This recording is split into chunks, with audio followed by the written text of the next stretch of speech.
Wish Kumar ji, शेरवंश महाराज जी। महाराज जी, आपकी अपार कृपा से मैं करीब 1 वर्ष से श्वास श्वास में नाम जप करने का प्रयास कर रहा हूं।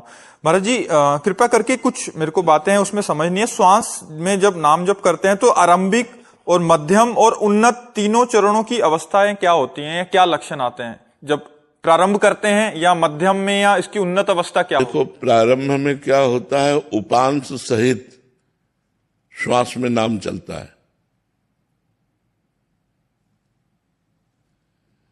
मध्यम में जो होता है वो ओठ जबान नहीं हिलती, लेकिन नाक की ठसक से होता है। हमारी बात समझना, वायु की ठसक से होता है। हम प्रयास कर रहे हैं, जबान बंद है, ओठ बंद है, लेकिन हमारा प्रयास चल रहा है। और जो आखिरी स्थिति होती है वो बिना प्रयास के चलता है, जैसे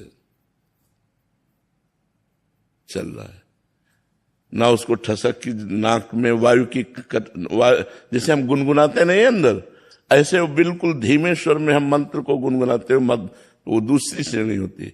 और तीसरी होती जो एकदम मानसिक चलती है, शांत मुद्रा, कोई चेष्टा नहीं, मंत्र। ये परम पवित्र स्थिति होती है। ये लगभग सिद्धावस्था की तरफ जाती है, पर बड़ा कठिन है।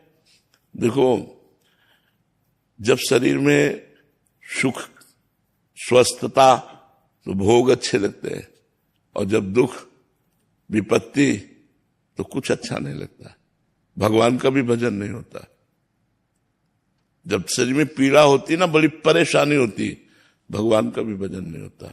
इसलिए यावत स्वस्थमिदम कलेवरम यावच्च दूरे जरा। जब तक शरीर स्वस्थ है, बुढ़ापा दूर है, तब तक भजन का प्रयास कर लेना चाहिए। नहीं, बड़ी दुखद परिस्थितियां हैं, न जाने किस योनि में जाना पड़ेगा, क्या क्या कष्ट भोगना पड़ेगा। इसलिए भगवान का नाम जप करो। प्रथम यही जो बताया, द्वितीय नाक से, नाक के स्वर काटते हुए अंदर, और तृतीय मन से चलता है, मानसिक स्थिति से। को इतना कष्ट है, आप कैसे कर लेते हैं? आपको इतना कष्ट है, आप कैसे कर लेते हैं? शारीरिक कष्ट होने पर भी आप इतना नाम जप कैसे करते हैं? इतने लोगों को आपने प्रभावित किया है। आशीर्वाद क्या है कि भगवान की कृपा है। और आपको दूसरी बात बता दें कि बचपन से अभ्यास है। जैसे बूढ़ा आदमी हो गया और हाथ कांप रहा हो, लेकिन वो शूटर रहा हो, तो वो निशाने पे ही गोली मारेगा, हाथ कांपते हुए भी, क्योंकि वो शूटर रहा है ना, जीवन भर उसने गोली चलाई है। अब हम लोगों को तुम गोली, बंदूक पकड़ा दो तो जो भरने नहीं आता, चलाने नहीं आता। अभ्यास योग युक्त ने चेतसानन। अब हमारे कोई और है नहीं। दुख में है तो उन्हीं में, सुख में है तो उन्हीं में। देखो, जीवन के साथ मृत्यु है। हम हर समय तैयार रहते हैं मृत्यु के लिए। अब जैसे वो कष्ट की स्थिति थी, उस समय भी मैं श्री जी का शरणागत हूं, श्यामा श्याम का शरणागत हूं। ये शरीर नाशवान है, आज नहीं तो कल छूटेगा। राधा राधा राधा राधा। बस आपसे बता रहे, आप सब लोगों से इसलिए बता रहे कि अभ्यास करो और भगवान को अपना मानो, तो भारी दुखों में भी एक आनंद बना रहता है। और अगर भगवान से अपनापन नहीं, तो दुखों से निपट पाना बहुत कठिन है। कार्तिक गुप्ता जी, जौनपुर से। राधे राधे महाराज जी। महाराज जी, भक्ति मार्ग में प्रेम को ही सार कहा गया है। महाराज जी, शास्त्र ज्ञानी होना और सच्चा प्रेमी होना, दोनों में क्या अंतर है? शास्त्र ज्ञानी और सच्चे प्रेमी में एक 0 है और एक अंक है। एक 0 है और एक अंक है। अंक हटा दो, क्या बचा? क्या है? कुछ नहीं। तुम्हें बहुत शास्त्रों का ज्ञान है और तुम्हें भगवान से प्रेम नहीं हुआ, तुम्हारे हृदय में निरंतर भजन नहीं चला, तुम अपने ममता मोह अज्ञान को नहीं छोड़ पाए, तो 0 है। और अगर एक अंक लग जाए और फिर 0 रख दिया जाए तो 10 हो गया, फिर 0 रख दिया जाए तो 100 हो गया। अगर भगवान से प्रेम और शास्त्र का ज्ञानी है, फिर तो क्या कहना है, फिर तो बहुत बढ़िया बात है। और अगर भगवान से प्रेम नहीं, तो जोग कुजोग ज्ञान अज्ञानू, जहां नहीं राम प्रेम परधानु। जहां भगवान का प्रेम नहीं है वो जोग कुजोग है, वो ज्ञान अज्ञान है। शास्त्र ज्ञान का वो महत्व नहीं जब तक प्रेम नहीं हो जाता। भगवान से प्रेम हुआ तो शास्त्र ज्ञान का महत्व है, भगवान से प्रेम नहीं तो शास्त्र ज्ञान का कोई महत्व नहीं। वाहवाही बांध ले जाओगे क्या?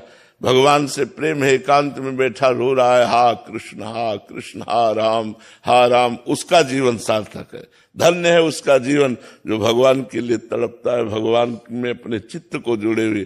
शास्त्र ज्ञान का फल है भगवान से प्रेम हो जाए। यदि भगवान से प्रेम नहीं हुआ तो शास्त्र ज्ञान शून्य है। शास्त्र ज्ञान शून्य और भगवान का प्रेम एक। अंक है तो शून्य का महत्व है, अंक नहीं तो शून्य का कोई महत्व नहीं रह गया। समझ पा रहे आप? कीर्ति वर्मा जी, राधे राधे महाराज जी। महाराज जी, आत्मा जब मृत्यु लोक में जन्म लेती है तो कैसे जाने कि वो कहां से आई है और जब शरीर छोड़ेगी कहां जाएगी? किसी को पता नहीं, ये उसको पता है, ये किसी दूसरे को पता नहीं। सत्य बात ये है कि सुनहु भरत भावी प्रबल। वशिष्ठ जी त्रिकालज्ञ ज्ञानी महापुरुष, भगवान राम जिनके चरणों में मस्तक रखते हैं, वो गुरु वशिष्ठ जी। सुनहु भरत भावी प्रबल, बिलख कहो मुनिनाथ, हानि लाभ जीवन मरण जस अपजस विधि। हाँ, ये विधान भगवान के अंदर में है कि अब ये जीव किस योनि को प्राप्त होगा, किस योनि से आया है, ये केवल भगवान ही जानते हैं, दूसरा कोई नहीं जानता। अगर दूसरा कोई जानता है तो वो भगवान का भजन करते हुए उस कोटि का महापुरुष हो गया है। तो वो त्रिकाल, और जो उस कोटि का महापुरुष हो गया तो इस विषय में नहीं पहुंचता, वो भगवान की दिव्य रूप माधुरी लीला में जाता है। इस प्रपंच की बातें सोचने में थोड़ी पहुंचता है। हम अपने मन की बात जान करके तो दुखी ही होते हैं, और अगर हम सैकड़ों मनों की बात जान ले तो हम कितने परेशान। इसीलिए भगवान ने माया में एक शक्ति दी है, विस्मृति। वो भुलवाती रहती। जैसे थोड़ी देर याद करो, हम लोग गर्भ में थे माता के, श्वास लेने की भी जगह नहीं थी, नाभि के कनेक्शन से हमारे जीवन का पोषण हो रहा था और हम जिंदा थे। कितना हम कष्ट भोग रहे थे, मां के गर्भ में कितना कष्ट भोग रहे थे, लेकिन एक सेकंड का भी हमको पता नहीं। माया ने विस्मृति के गर्त में, इसी जन्म की बात है। मान लो कोई 45 वर्ष का तो 45 वर्ष पहले की बात है, कोई 20 वर्ष का है तो 20 वर्ष पहले की बात है। लेकिन एक सेकंड का भी हमको ज्ञान नहीं है कि मैं मां के गर्भ में कैसा दुख पा रहा था। ये भगवान की माया में एक विस्मृति शक्ति है जो सब विस्मरण करा देती है। अब जैसे पूछा जाए 3 दिन पहले आपने दोपहर में क्या पाया था, तो आपको सोचना पड़ेगा। नहीं सिर्फ 3 दिन की बात में सोचना पड़े, वो विस्मृति के गर्त में डालती रहती है। तो ऐसे ही हम जो पीछे किस योनि में थे, अब किस योनि में जाएंगे, ये सिद्ध पुरुष जानता है। जो भगवान को प्राप्त होकर भगवान के समान हो गया है, वो ये जानता है कि पीछे मैं इस योनि में था। जैसे भरत जी सिद्ध महापुरुष थे, वो जानते थे कि मैं पहले राजा भरत था, हम हिरण से प्रेम किया तो हिरण बन गया, अब उससे मुक्त होकर के मैं ब्रह्म स्वरूप में स्थित हो गया हूं। तो ये सिद्ध पुरुष जानते हैं, साधारण पुरुष नहीं जानते हैं कि आत्मा कहां से आई है, किस योनि में प्राप्त होगी, ये किसी को पता नहीं। हरिशंकर सिंह रजावत जी, राधे राधे महाराज जी। महाराज जी, आपके श्रीमुख से सुना था कि दिन में 2 से 4 घंटे का मौन व्रत धारण करना ही चाहिए साधक को, पर जब भी मैं मौन होने का प्रयत्न करता हूं तो ये मन बहुत बाचाल हो जाता है महाराज जी, चुप होने का नाम ही नहीं लेता। हाँ, इसीलिए तो हम कहते हैं मौन थोड़ा धारण करना चाहिए, क्योंकि मौन में ही तो पकड़ पाए कि मन बहुत चंचल हो रहा है। किसका प्रश्न है, पकड़ पाए ना। हाँ, अब उसी को पकड़ करके रोकना शुरू करो, बार बार नाम में मंत्र में लगाओ। वो भागने की कोशिश करेगा, बोलने की कोशिश करेगा, इशारे करेगा, तो ज्यादा ना समय दे पाओ तो 1 घंटा दो, 1 घंटा से धीरे धीरे धीरे। और वैसे सबको कोशिश करना चाहिए कि आवश्यक हो तो बोलिए, नहीं तो मौन रहिए। वाणी से बड़े अपराध बन जाते हैं, बेमतलब की प्रपंच की वार्ता में समय नष्ट कर रहे हो। सच्ची हम आपसे कहते हैं, चतुरों की चतुरता इसी बात में है कि इस जीवन को सार्थक कर ले, नहीं पता नहीं कब शरीर छूट जाए। जीवन के साथ मृत्यु पैदा होती है, कब मार दे। अच्छा, मर जाना तो सबको है, लेकिन अगला प्रोग्राम जो हमारा होगा वो बड़ा कठिन होगा। पता नहीं किस योनि में भेजा जाए, सुअर बना दिया जाए, कुत्ता बना दिया जाए, नाली का कीड़ा बना दिया जाए, पशु पंछी बना दिया जाए, क्या बना दिया जाए। कर्मों का संयोग है, फिर हम क्या कर पाएंगे, फिर हम भजन थोड़ी कर पाएंगे, फिर हमसे कुछ नहीं होने वाला, फिर तो केवल प्रारब्ध भोगना होता। जीवों की बड़ी दुर्दशा है, बड़ी दुर्दशा है। एक पशु है, वो दूध, उसका बछड़ा मर गया, उसका अब वो दूध देने में परेशानी, अब लाठी खा रहा है, इंजेक्शन लगाया जाए, मतलब क्या क्या। देखो लोग मांस खाते हैं पशुओं का, कैसी दुर्दशा से मांस खाते हैं। जिंदा जला देते हैं, उनको ज्यादा स्वाद आता है। जिंदा ऐसे पैर बांध दिए, नीचे से आग, ये सब हम ही लोग हैं। कर्म बिगड़ जाएंगे तो ऐसे जिंदा वो भी जलाए जाएंगे। तो सबसे बड़ी बुद्धिमानी यह है कि हम भगवान का अधिक से अधिक नाम जप करें। इसीलिए हम कहते हैं कि कम बोलो, कम बोल के काम चलाओ। राधा राधा, मान लो आपका मन नहीं लग रहा तो हमने 2 बार राधा बोला, तो हमारे रजिस्टर में लिखा तो जाएगा कि 2 बार इसने राधा बोला, 2 बार भगवान का नाम लिया, ये तो लिखा जाए। तो इतने गंदे आचरणों में, प्रपंच में 2 बार भगवान का नाम लिखा गया तो हमारा हिसाब अच्छा आएगा, क्योंकि भगवान के नाम की महिमा अपार है। इसलिए हमें चाहिए सबको कि थोड़ा समय ऐसा निकालो जागृत का। 5-6 घंटा तो सब मौन रहते हैं, जब नींद में सोते हैं तो कौन बात करता है।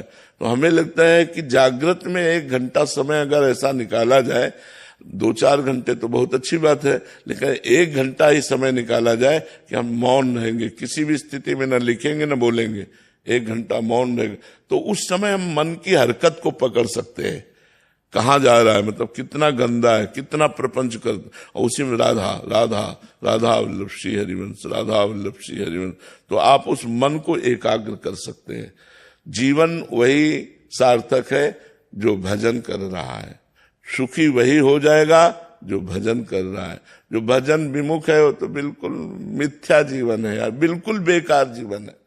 खूब भोग विलास कर रहे, खूब अरबों रुपया सब माना, एक स्वप्न की तरह जीवन व्यतीत हो गया। मरे तब कुछ साथ नहीं जाना, और जो भजन करने के लिए आए थे वो भजन किया नहीं, सब व्यर्थ जीवन चला गया। मरा हुआ मनुष्य है जो भोगों में रत है, जीवित वही है जो भगवान का भजन कर रहा है। गोस्वामी जी, तुलसीदास जी महाराज कह रहे, जिन हरि भगति हृदय नहीं आनी, जीवित सब समान ते प्राणी। जिसके हृदय में भगवान की भक्ति नहीं आई वो मुर्दे के समान है। जिन हरि